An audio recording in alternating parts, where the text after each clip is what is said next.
Hey, this is Chris again. A buddy of mine said that I didn't cover how to actually scout for locations in the previous video that he watched, and just wanted to cover a little bit of that. I talked about how to deal with location owners that you may have a little bit of a disagreement with, but I didn't talk about this is how you actually find those people. So figured I would go over that in a little more detail. So basically it's really simple. I think if you overthink it, then that's where you kind of run into some trouble.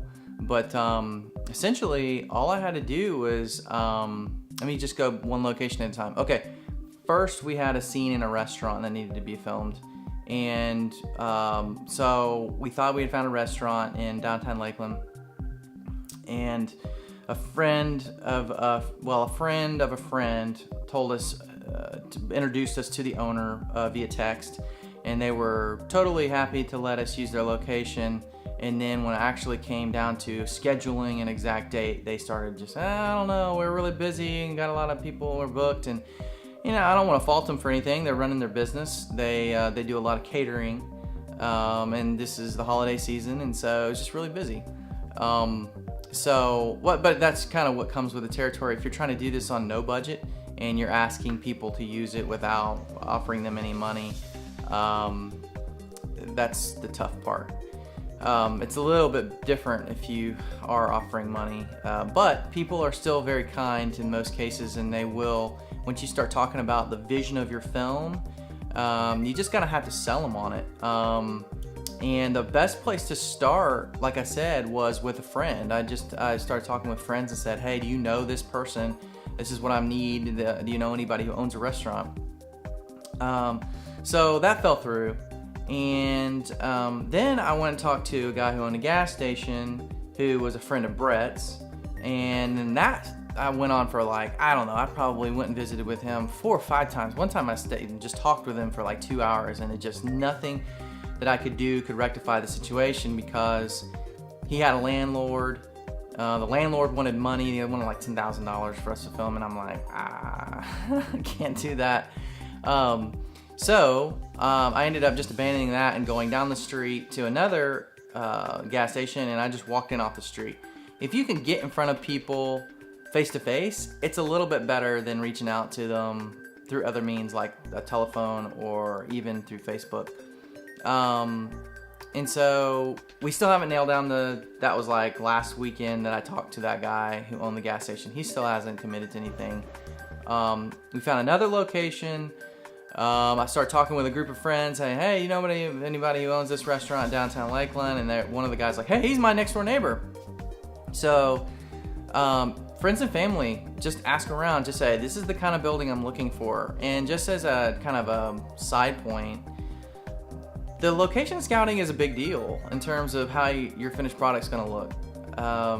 You can kind of do a mediocre job at executing your film. You may have subpar actors and those kinds of things, and that of course is a big deal. You need to have somebody who's got a little bit of experience, not a lot, but you know, that's the location will just absolutely either blow away your audience or it will make you look like an amateur.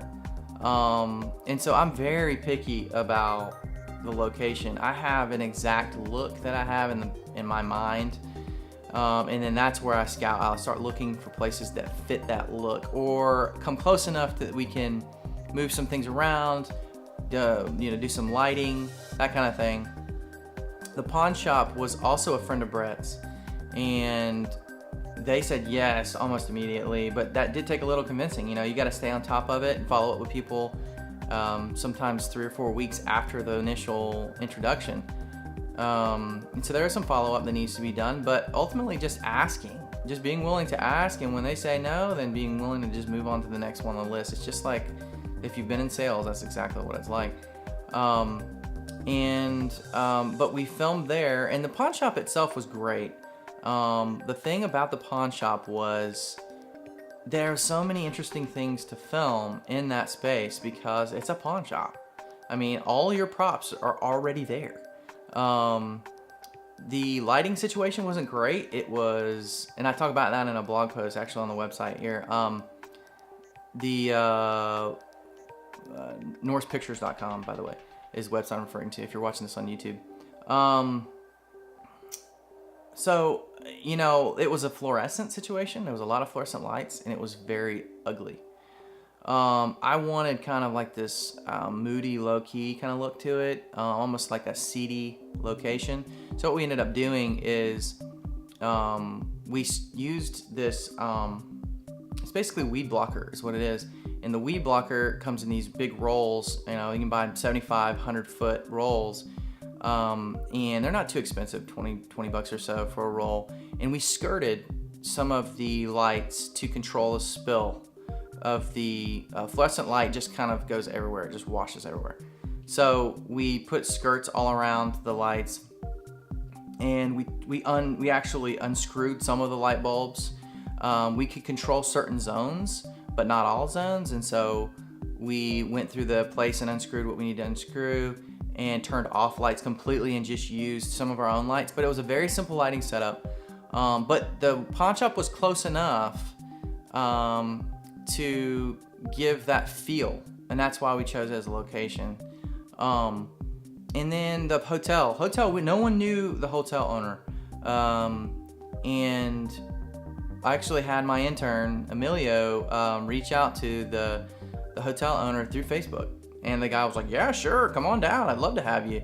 And we kind of, we worked on that relationship for about 6 months to a year, not because that's how long it took us to shoot, but there were a bunch of setbacks that I won't go into right now with regards to getting started. And so that's pretty much it for the most part. Google's your best friend. Facebook is a really great tool. Email doesn't hurt. I reached out to the downtown restaurant and actually got a response today. I wasn't so sure they were going to respond, but I just said, hey, a mutual friend of ours, your next door neighbor, and I named the neighbor, and I said, you know, is it cool if we use your space? And they replied today, and I just used their contact form on their website. And I also contacted the owner, who was friends on Facebook with the guy that knew him, and so I Facebook messaged him what we were trying to do, just to make sure, because sometimes, you know, email goes to spam, that kind of thing. So I didn't want to leave anything to chance. I also called them, but he wasn't there. He was only there at nights, the owner was. So I decided to try to be a little less aggressive and do it through email and through Facebook. So anyway, that's pretty much it. If I didn't cover something, let me know if you have questions about something, either down in the comments or hit me up on Facebook. So anyway, thanks for listening.